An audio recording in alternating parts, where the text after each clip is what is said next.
Good morning friends. Biomolecules chapter class 12th का चल रहा है। अभी तक हमने कार्बोहाइड्रेट्स के बारे में पढ़ा पिछली वीडियोस में। उसके बाद हमने प्रोटीन स्टार्ट किया। आज हम प्रोटीन के बारे में बात करेंगे। Before that I want to say video को लाइक करना मत भूलिए, चैनल को सब्सक्राइब जरूर करिए, शेयर करिए अपने फ्रेंड्स के साथ। Without time wasting, only topic discussion। हम प्रोटीन की चर्चा कर रहे थे। प्रोटीन के स्ट्रक्चर पर हम थे। प्रोटीन के बारे में हम अगर बात करें तो प्रोटीन के 3 स्ट्रक्चर मेन है। Primary structure, secondary structure and tertiary structure.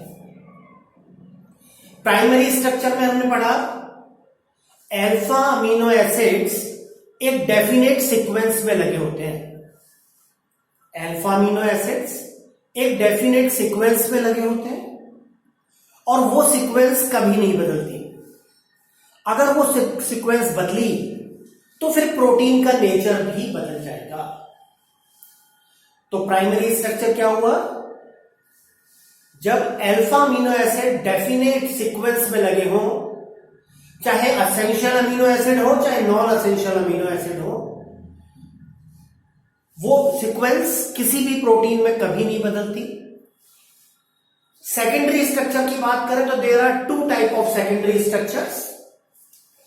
Secondary structure की बात करें तो there are 2 kind of structures. One is alpha helix. Secondary structure में हमने पढ़ा एक अल्फा हेलिक्स। पिछली क्लास में हमने अल्फा हेलिक्स के बारे में पढ़ा। जैसे एक थ्रेड है, थ्रेड मतलब प्राइमरी स्ट्रक्चर है अमीनो एसिड का, जिसमें अमीनो एसिड डेफिनेट सीक्वेंस में लगे हुए हैं। अगर हम एक एक्सिस पर उसको स्पाइरल शेप में फोल्ड करते हैं, एक एक्सिस पर स्पाइरल शेप में फोल्ड करते हैं, that is called alpha helical structure. These folds are hydrogen bonded with each other. Because these folds are hydrogen bonded with each other, so free rotation is not possible. Free rotation नहीं होगा। Twist हो सकता है, they can twist but we cannot rotate them like this. One another structure is beta pleated sheet. Secondary structure का ही part है beta pleated sheet like structure. Alpha amino acid जब peptide bond की help से thread like structure बनाते हैं, they form thread like structure and these polypeptide chain, mind it, every thread like structure is a polypeptide chain. When polypeptide chains are hydrogen bonded with each other, hydrogen bond से bonded हो जाती है and they form sheet like structure. sheet like structure बनाते हैं, इसलिए हम इसको sheet, यहां पर हमने वर्ड जोड़ा sheet structure। and then after जब ये एक शीट लाइक स्ट्रक्चर बन जाता है तो इसमें प्लीटेड फोल्ड पड़ जाते हैं ड्रॉपरी की तरह। जैसे ड्रॉपरी होती है, पर्दे होते हैं हमारे घर में, जैसे उसमें चुन्नट होती है, ऐसी चुन्नट डेवलप हो जाती है, तो हम उसको कहते हैं प्लीटेड फोल्ड। जैसे पहले पैंट चलते थे उनमें भी प्लीट्स डलती थी, तो प्लीटेड फोल्ड्स डल जाते हैं। I repeat, in beta pleated sheet structure what happens? Polypeptide chains are come together, joined together by the help of hydrogen bonding. They connect with each other, they form sheet like structure, and then after pleated folds are developed. जैसे ड्रापरी में ड्रापरी में, पर्दों में, हमारे घर के जो पर्दे हैं उनमें प्लीटेड फोल्ड्स बन जाते हैं, वैसे प्लीटेड फोल्ड बन जाते हैं और इसको हम बीटा प्लीटेड शीट स्ट्रक्चर कहते हैं। Further folding of primary structure से सेकेंडरी स्ट्रक्चर बनता है। सेकेंडरी स्ट्रक्चर दो तरह का हुआ, alpha helix and beta pleated sheet. What happens in alpha helical structure और अल्फा हेलिक्स? पॉलीपेप्टाइड चेन जो धागे जैसी होती है वो एक एक्सिस पर जैसे स्प्रिंग होती है ऐसी रोटेट हो जाती है, और जो ये फोल्ड्स हैं, ये फोल्ड एक दूसरे से हाइड्रोजन बॉन्ड से बॉन्डेड हो जाते हैं, तो फ्री रोटेशन पॉसिबल नहीं होता। ट्विस्ट जरूर हो सकते हैं बट फर्दर रोटेशन पॉसिबल नहीं है। सेकेंड है, सेकेंडरी स्ट्रक्चर का ही पार्ट है, that is beta pleated sheet structure. इसमें ये जो मैंने लाइंस बनाई हैं, these are showing the polypeptide chains made up of alpha amino acids. ये एक प्लेन पर हाइड्रोजन बॉन्डिंग की हेल्प से जुड़ जाती हैं और शीट लाइक स्ट्रक्चर बनाती हैं। जब इन शीट्स पे फोल्ड्स पड़ जाते हैं, जैसे ड्रापरी में होते हैं, हमारे घर के पर्दों में होते हैं, तो हम उसको बीटा प्लीटेड शीट स्ट्रक्चर कहते हैं। The third type is tertiary structure. Primary structure, secondary structure and lastly tertiary structure. In tertiary structure we have two types. One is fibrous structure, second one is globular structure. What happens in fiber structure? Mind it, primary structure complicate हुआ, alpha helix और beta pleated structure बनाए, secondary structure कहलाया। Secondary structure further fold हो रहा है, complicated हो रहा है, टर्शरी स्ट्रक्चर बना रहा है। In fibre structure it is fibre like structure. It is present in keratin. Keratin is a kind of protein. It is present in nail and hair. Nail and hair. Myosin is one another found in muscles. इन सबके keratin, myosin, tendons में भी होते हैं ये। इन सबका fibre like structure है। Polypeptide chain एक दूसरे से जुड़ती जाती हैं और मोटा फाइबर बना लेती हैं। टर्शरी स्ट्रक्चर में हाइड्रोजन बॉन्डिंग होगी, कोवलेंट बॉन्ड्स होंगे, आयोनिक बॉन्ड्स होंगे और डाइसल्फाइड लिंकेज होगी। चारों तरह के बॉन्ड मिलते हैं टर्शरी स्ट्रक्चर में। चाहे हम बात करें फाइब्रस स्ट्रक्चर की, चाहे हम बात करें ग्लोबुलर स्ट्रक्चर की। अगर ग्लोबुलर स्ट्रक्चर की बात करें, what happens in globular structure? एक लंबा सा थ्रेड है, उसको हमने ऐसे धीरे धीरे फोल्ड किया और स्फेरॉइडल स्ट्रक्चर बन गया, ग्लोब लाइक स्फेरॉइडल स्ट्रक्चर। जैसे हम कई बार हमारे पास धागा होता है, हम उसको धीरे धीरे फोल्ड कर लेते हैं तो बॉल जैसा स्ट्रक्चर बन जाता है। इसको हम कहते हैं ग्लोबुलर स्ट्रक्चर। यानी कि पॉलीपेप्टाइड चेन है, उसको वो अपना शेप कैसा बना लेती है, ग्लोब जैसा स्ट्रक्चर, बॉल जैसा स्ट्रक्चर बना लेती है। सो हम इसको कहते हैं globular structure.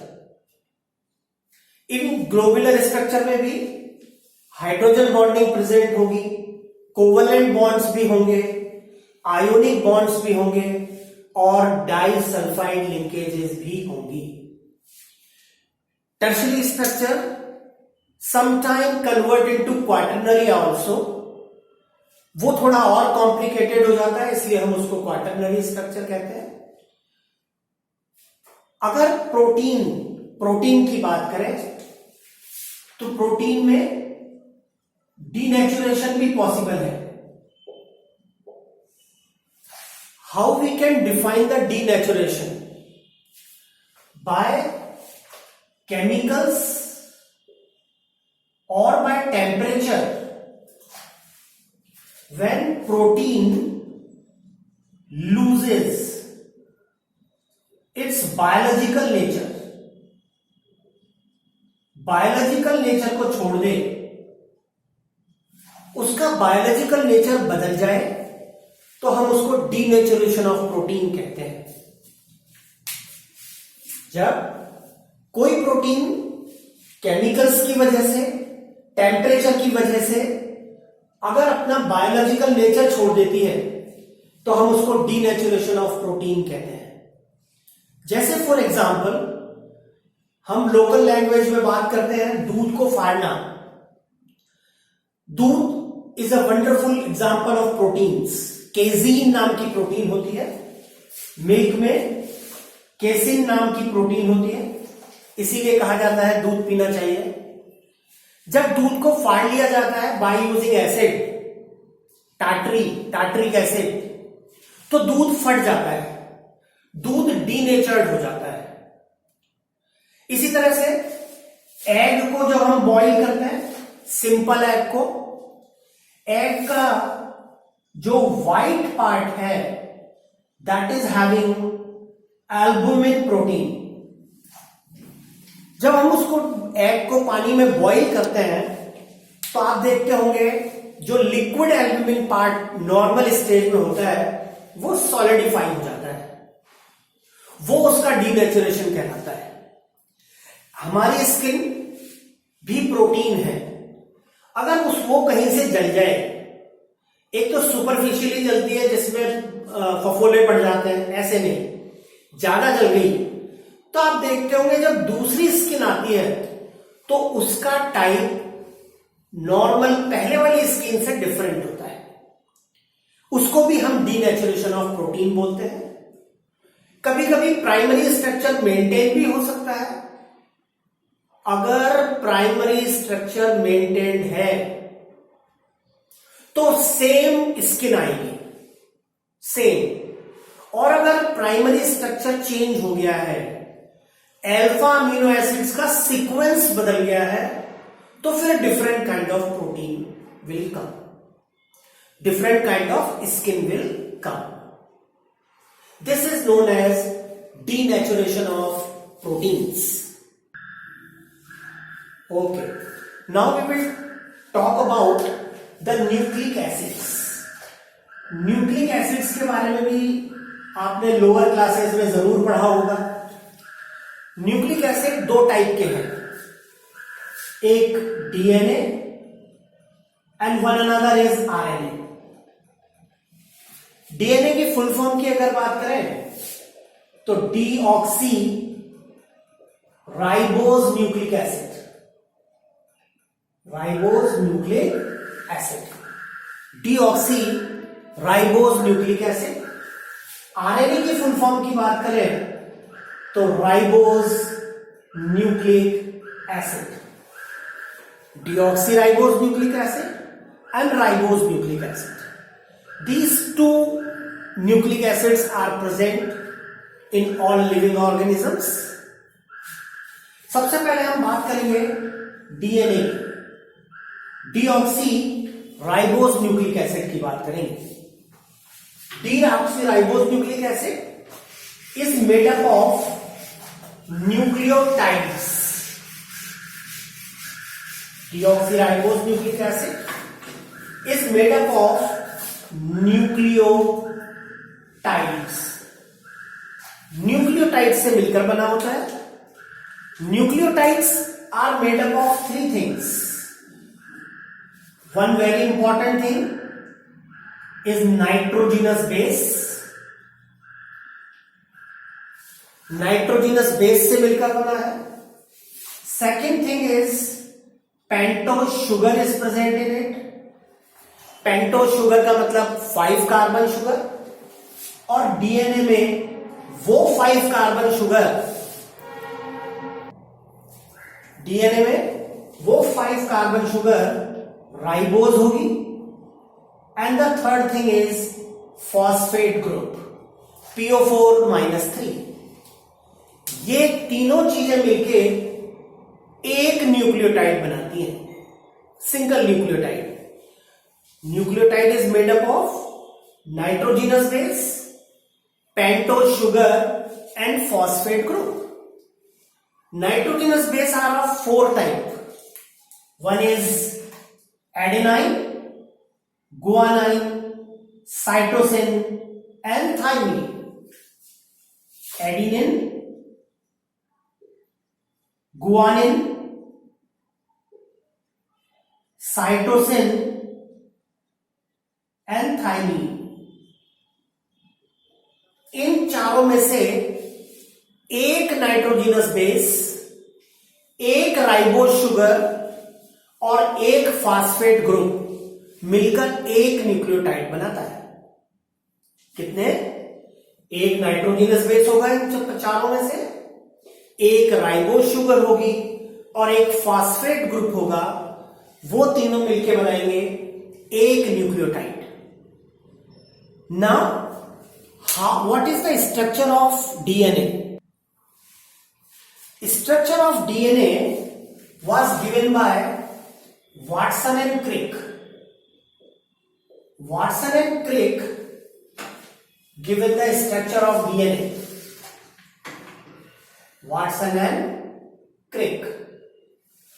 Watson and Crick given the structure of DNA. DNA is having double helical structure. DNA का स्ट्रक्चर कैसा है? It is having double helical structure. This is one helical, this is another helical. 2 helical है. These helicals are made up of nucleotides.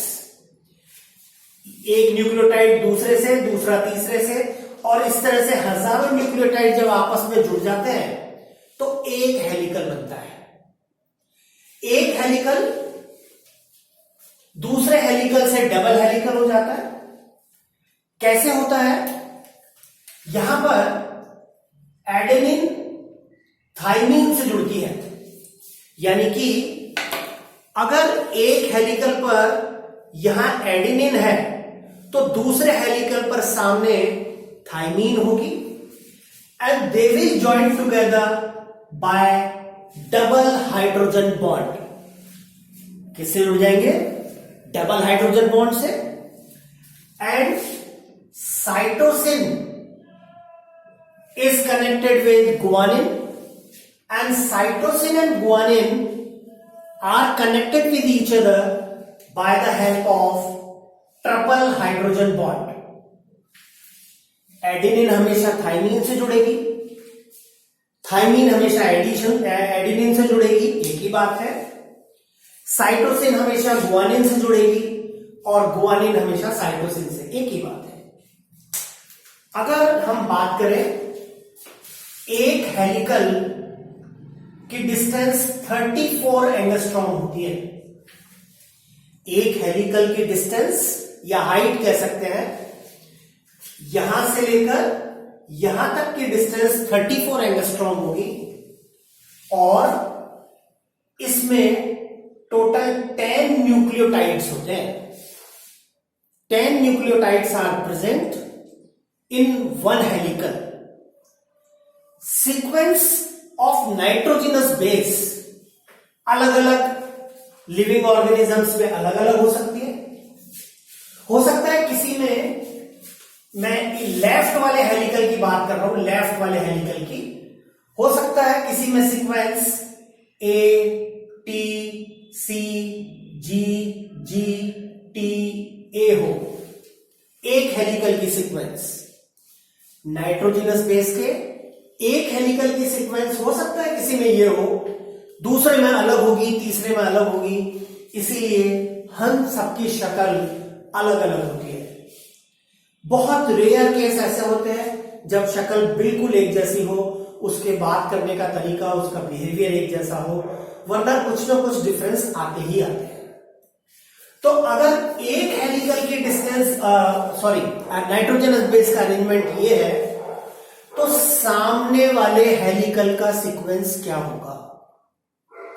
मैंने कहा adenine हमेशा thiamine से जुड़ता है, तो अगर लेफ्ट वाले हेलिकल पर एडेनिन है तो राइट वाले हेलिकल पर नेचुरली थाइमीन होगा, यानी कि एडेनिन हमेशा थाइमीन से जुड़ रहा होगा, थाइमीन हमेशा एडेनिन से, साइटोसिन हमेशा गुआनिन से, गुआनिन हमेशा साइटोसिन से, यहां भी साइटोसिन, फिर एडेनिन और फिर थाइमीन। एक हेलिकल की सीक्वेंस ये है तो दूसरे हेलिकल की सीक्वेंस ये ही होगी। ओके, तो ये जो सीक्वेंस है हम कहते हैं डीएनए टेस्ट कराना है, डीएनए टेस्ट करा लेते हैं, कई बार हम न्यूज़पेपर्स में पढ़ते हैं। तो वहां क्या चेक होता है? एक्चुअली ये सीक्वेंस चेक होती है, ये सीक्वेंस का चेक करना ही हम डीएनए टेस्ट कहते हैं। यहां पर एक बात और, दोनों हेलिकल्स के बीच की डिस्टेंस 2 एंगस्ट्रॉम होती है। अगर लेफ्ट वाला हेलिकल 3' कार्बन से स्टार्ट हो, 3' कार्बन से, that will end at 5' carbon. अभी मैं बताता हूं 3' 5' का क्या मीनिंग है। तो दूसरा हेलिकल अगर 5' से स्टार्ट होगा, that will end at 3' carbon. एक हेलिकल अगर 3' से स्टार्ट हुआ, you will see it will end at 5' carbon. दूसरा हेलिकल 5' से स्टार्ट होगा और that will end at 3' carbon. One more thing is here, अगर केवल नाइट्रोजिनस बेस और राइबोस की बात करें, केवल नाइट्रोजिनस बेस और राइबोस की बात करें, तो हम इसे न्यूक्लियोसाइड कहते हैं। न्यूक्लियोसाइड, तीनों मिलके क्या कहलाए? न्यूक्लियोटाइड। केवल ये दोनों क्या कहलाए? न्यूक्लियोसाइड। दैट मीन अगर न्यूक्लियोसाइड में फास्फेट ग्रुप जोड़ दिया जाए तो न्यूक्लियोटाइड ही बन जाएगा। एक ही बात है, टर्म अलग अलग दे रखी है। ये दोनों मिलके न्यूक्लियोसाइड, ये तीनों मिलके nucleotide. Yes, now we will see how a nucleotide is form. Nucleotide कैसे बनता है? Now we will see how a nucleotide is form. मैं पहले एक न्यूक्लियोटाइड बनाता हूं। सपोज ये नाइट्रोजिनस बेस है, हमको स्ट्रक्चर लर्न नहीं करना है, मैंने सिंबॉलिकली बना दिया है, and that is connected with deoxyribose. Here will should be the deoxyribose, deoxy, pentose sugar is deoxyribose.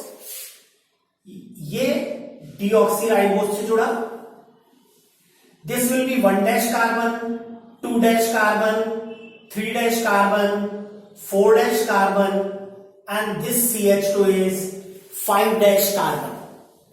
यानी कि अभी जो डीएनए के स्ट्रक्चर में हमने 3' और 5' की बात की, तो वो डीऑक्सीराइबोस शुगर के कार्बन्स के नॉमेनक्लेचर में है। इस 5' कार्बन पर देखो क्या क्या जुड़ गया, एक नाइट्रोजिनस बेस जुड़ गया, इन चारों में से कोई एक डीऑक्सीराइबोस जुड़ गई, और अब जोड़ना है फॉस्फेट ग्रुप। तो हमने जोड़ा ये फॉस्फेट ग्रुप। ये 3 - चार्ज आ गए। This is the structure of one nucleotide, हमने वन न्यूक्लियोटाइड बना दिया। अब क्या होगा, दूसरा न्यूक्लियोटाइड जुड़ेगा। कैसे जुड़ेगा, एक न्यूक्लियोटाइड का 3' यानी कि ये, और दूसरे न्यूक्लियोटाइड का 5'। पहले मैं दूसरा न्यूक्लियोटाइड बनाता हूं आपके सामने।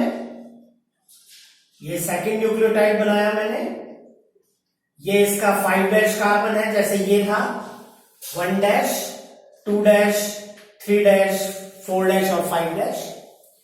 तो एक न्यूक्लियोटाइड का 3' कार्बन दूसरे न्यूक्लियोटाइड के 5' कार्बन से जुड़ेगा bye the help of phosphate group, bye the help of phosphate group.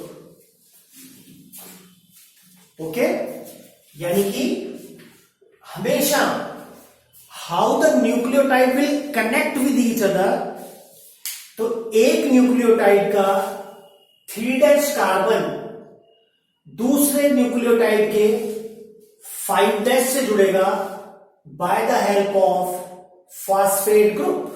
Simpler form में लिखा मैंने, आगे बनाना है, चेन और बढ़ानी है हमको, तो 5' फिर फॉस्फेट से जुड़ेगा 3' की हेल्प से, फिर 3' जुड़ेगा फॉस्फेट से 5' की हेल्प से, and you will see the gradually a long chain will form, और इस चेन को हम कहेंगे हेलिकल। और जब ये हेलिकल्स आपस में इस तरह की शेप लेते हैं, इसलिए हम कहते हैं DNA is having double helical structure. Double helical structure होगा। So this was all about DNA. Now we will talk about the RNA. RNA क्या है? अभी अभी हमने फुल फॉर्म की बात की, राइबो न्यूक्लिक एसिड, यानी कि राइबो न्यूक्लिक एसिड में भी 3 चीजें ही होंगी, nitrogenous base, pentose sugar and phosphate group. Once again there are 3 things again. Nitrogenous base भी 4 तरह के होंगे, एडेनिन, गुआनिन, साइटोसिन, और थाइमीन की जगह यहां होगा uracil. Uracil will be there. ये दोनों मिलके नाइट न्यूक्लियोसाइड ही कहलाएंगे, और न्यूक्लियोसाइड फॉस्फेट से जुड़कर न्यूक्लियोटाइड ही बनाएगी। तो अगर हम उससे कोई कहे बताओ भाई डीएनए और आरएनए में 3 डिफरेंस बताओ, तो आरएनए का सिंगल हेलिकल स्ट्रक्चर है, डीएनए का डबल हेलिकल स्ट्रक्चर है। आरएनए में यूरेसिल होता है, जबकि डीएनए में थाइमीन होता है। आरएनए में राइबोज शुगर है, जबकि डीएनए में डीऑक्सीराइबोज शुगर है। These 3 are the major difference between DNA and RNA. अगर हम आरएनए के टाइप्स की बात करें तो there are 3 kind of RNA: messenger RNA, transfer RNA and ribosomal RNA. There are 3 kind of RNA: messenger RNA, transfer RNA and ribosomal RNA. क्या काम करते हैं ये? तो इनका काम है प्रोटीन सिंथेसिस करना। Protein synthesis. डीएनए तो हेरिडिटी को ट्रांसफर करता है from one generation to another, और आरएनए का काम है प्रोटीन सिंथेसिस करना। और इसके पास एक बहुत बड़ी जिम्मेदारी भी है कि सेम टाइप की प्रोटीन सिंथेसाइज करनी है। जैसी स्किन पहले थी वैसी की वैसी होनी चाहिए, जैसे फेस का था वैसा का वैसा होना चाहिए। अगर प्रोटीन डीनेचर्ड हो गया तो बात अलग है। तो कैसे सिंथेसिस होगा, एक सिंपलर वे में बताता हूं। Messenger RNA copy the message that which kind of protein you have to synthesize। Message को कॉपी करने का काम मैसेंजर आरएनए, मैसेज को ट्रांसफर करना है टिल राइबोसोमल आरएनए। तो मैसेंजर आरएनए मैसेज को ट्रांसफर आरएनए को दे देगा और ट्रांसफर आरएनए राइबोसोमल आरएनए को उस मैसेज को दे देगा कि किस टाइप की प्रोटीन बनानी है, और राइबोसोमल आरएनए उस टाइप की प्रोटीन को सिंथेसाइज करेगा। यानी कि मैसेंजर आरएनए फोटो खींचेगा कि भाई ये टाइप का फोटो हमको चाहिए, किसको देगा, ट्रांसफर आरएनए को देगा। ट्रांसफर आरएनए किसको देगा, राइबोसोमल आरएनए को देगा। और राइबोसोमल आरएनए वो चित्रकार है, वो वैसी की वैसी हूबहू 1% का भी डिफरेंस नहीं, 0.01% का भी डिफरेंस नहीं, और वो वैसी की वैसी प्रोटीन बना देगा। So in this way the protein synthesis takes place. So this was all about the structure of protein and nucleic acid। Video को लाइक करना मत भूलिएगा। चैनल अगर आपने सब्सक्राइब नहीं किया है तो सब्सक्राइब जरूर करिए। देखते रहिए मेरा चैनल, फ्रेंड्स के साथ शेयर भी करिए, उन्हें बताइए यहाँ टाइम वेस्ट नहीं होता, हम धीरे डायरेक्ट टॉपिक पर आते हैं, टॉपिक की ही बात करते हैं। अगली वीडियो में हम विटामिन्स के बारे में बात करेंगे, उनके सोर्स क्या होते हैं, उनकी डेफिशिएंसी डिजीजेस क्या हैं, हम उन सब के बारे में बात करेंगे। देखते रहिए मेरा channel. Hello my dear children, class 12th के बायोमोलिक्यूल चैप्टर को हम करेंगे आज, कंप्लीट करेंगे चैप्टर को। विटामिन्स पढ़ेंगे। इससे पहले हमने कार्बोहाइड्रेट पढ़े, प्रोटीन्स पढ़े, न्यूक्लिक एसिड के बारे में हमने पढ़ा। आज हम विटामिन की स्टडी करेंगे। उससे पहले मैं कहूंगा वीडियो को लाइक करना मत भूलिएगा, बेल बटन जरूर दबाइएगा, चैनल को सब्सक्राइब करना मत भूलिए। जब हमने बायोमोलिक्यूल्स की डेफिनेशन पढ़ी, उसमें हमने कहा कि हमारी बॉडी के मेंटेनेंस के लिए हमको कुछ एसेंशियल एलिमेंट्स की, ऑर्गेनिक कंपाउंड्स की नीड होती है। तो वो माइक्रो न्यूट्रिएंट्स विटामिन्स हैं। जैसा भी ना, स्मॉल क्वांटिटी में जरूरत होती है इनकी, हमारी बॉडी इनको सिंथेसाइज नहीं कर सकती, केवल आउटसोर्स से ही हमको इनको खाना पड़ता है, हमारी बॉडी इनको सिंथेसाइज नहीं कर सकती। And there are number of diseases due to the deficiency of vitamins. The solubility we can classify the vitamins। एक है फैट soluble, बिल्कुल सीधा यूज, एक फैट soluble, एक वाटर soluble, और एक विटामिन ऐसा है, बायोटीन है वो, vitamin H, which is neither soluble in water nor in fat। बिल्कुल ठीक। Then after we have to classify the vitamin। Vitamin के नाम बड़े सिंपल फॉर्म में रखे गए ताकि आम जनता इनको बड़े आराम से समझ सके। केमिकल नेम तो कुछ और है, पर केमिकल नेम तो कुछ और है, लेकिन इनके नाम बड़े सिंपलर फॉर्म में रखे गए ताकि हम डेली लाइफ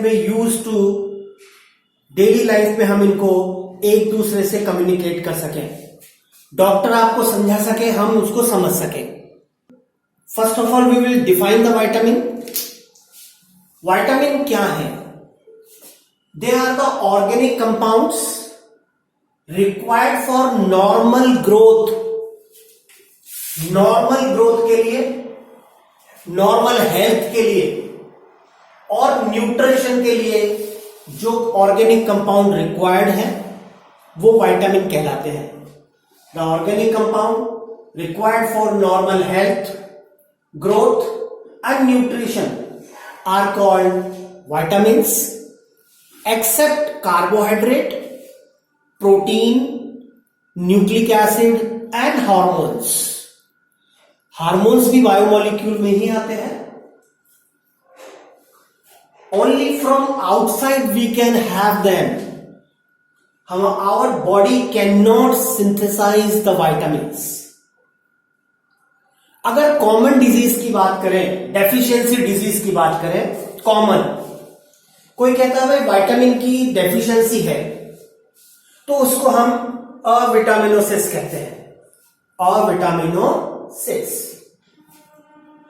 और अगर विटामिन ज्यादा अमाउंट में हो जाते हैं बॉडी में तो भी एक डिजीज हो जाती है।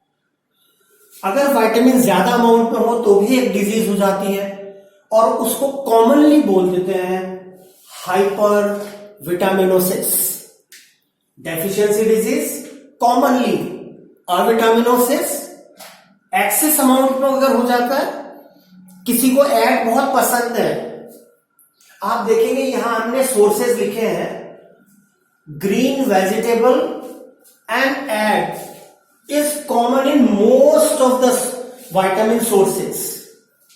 ग्रीन लीफ, आपकी मम्मी जरूर आपको जरूर एम्फेसाइज करती होगी, सब्जी खा लो, फ्रूट्स खा लो, है ना।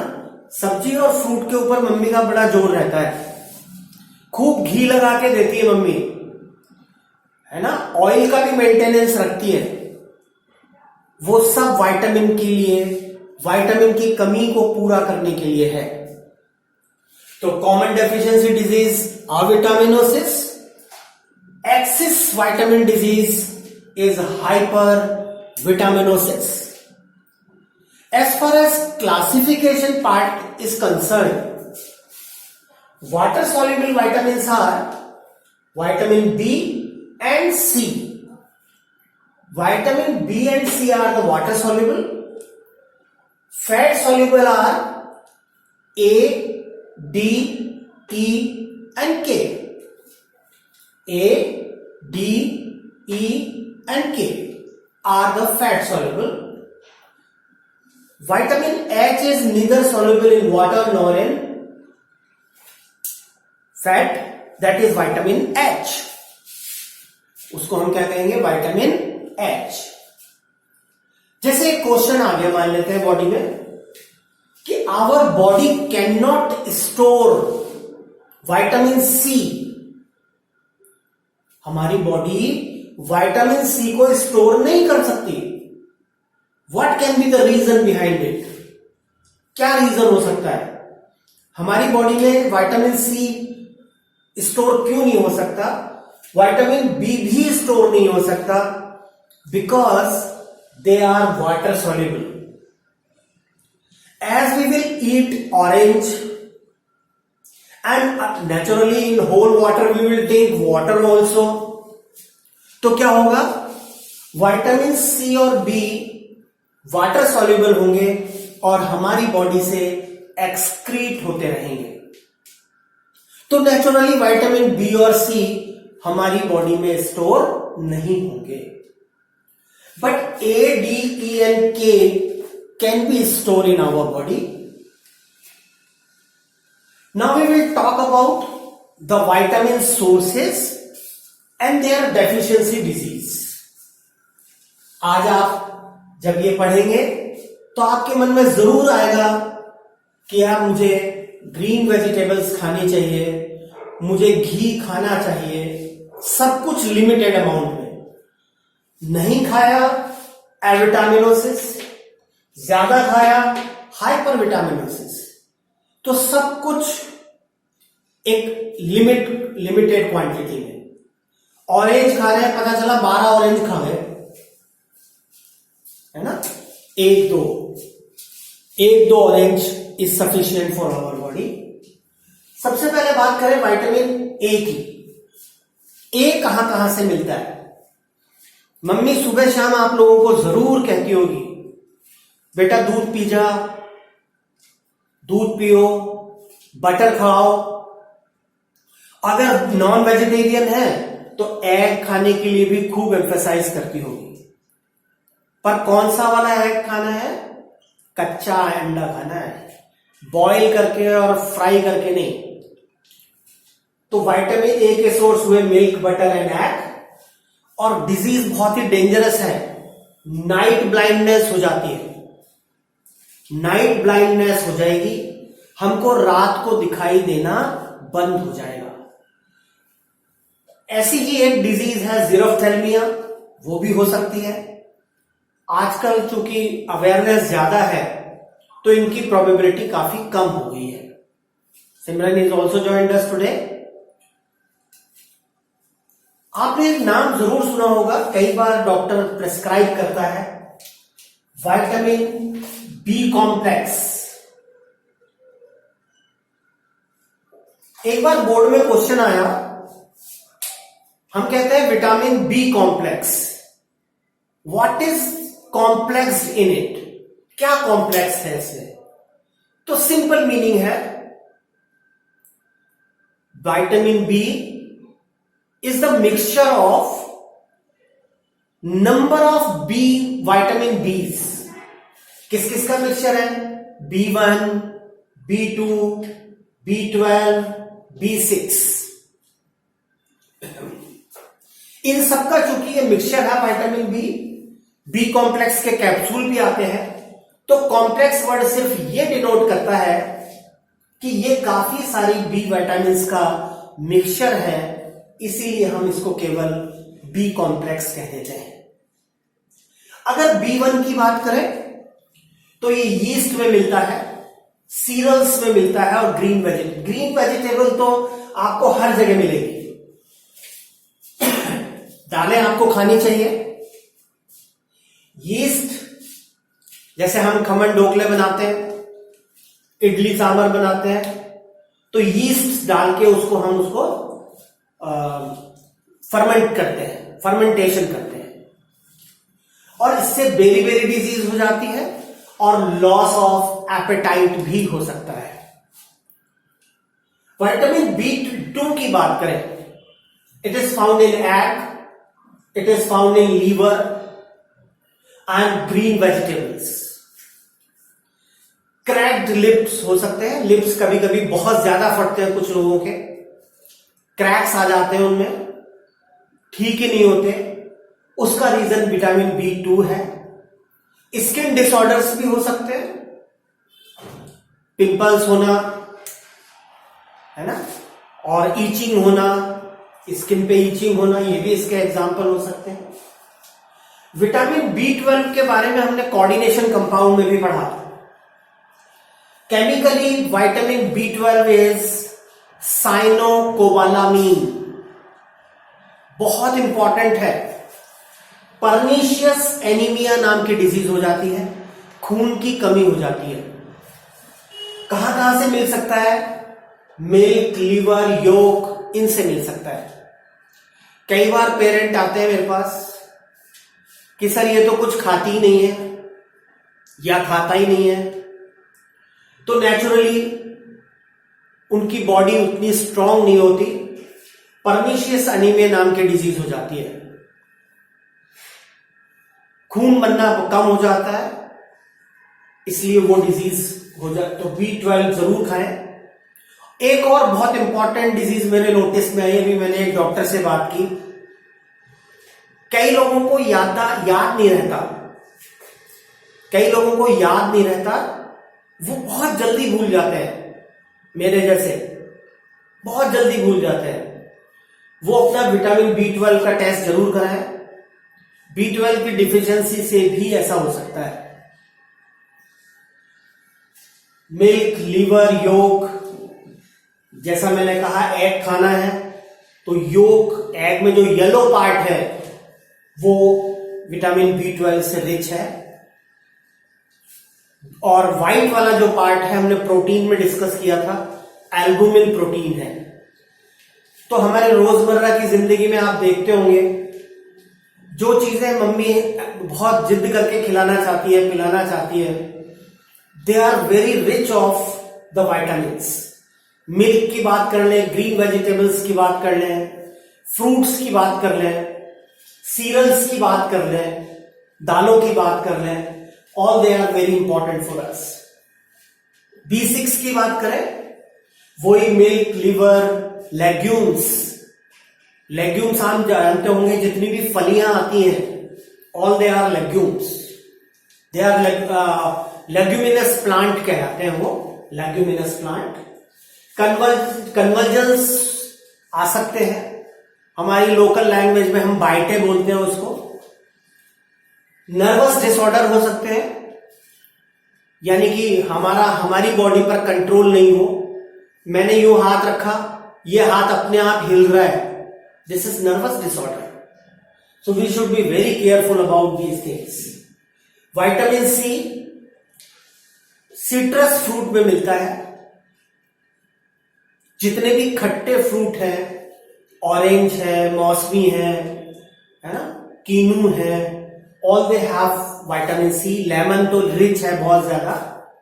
स्कर्वी डिजीज हो जाती है, टीथ की डिजीज है, खून आने लग जाता है टीथ में से, इस विटामिन सी की डेफिशिएंसी से।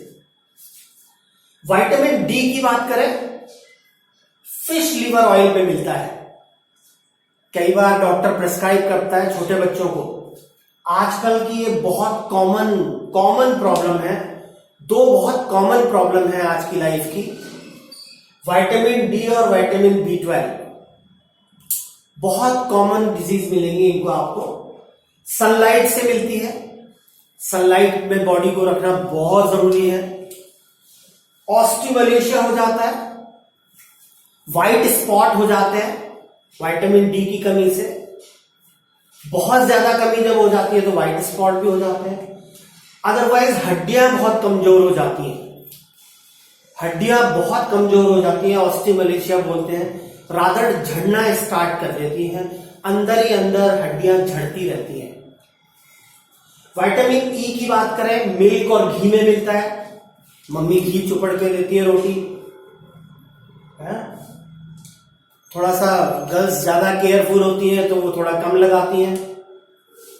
मस्कुलर वीकनेसेस आ जाती हैं, मेनली मस्कुलर वीकनेस आ जाती है।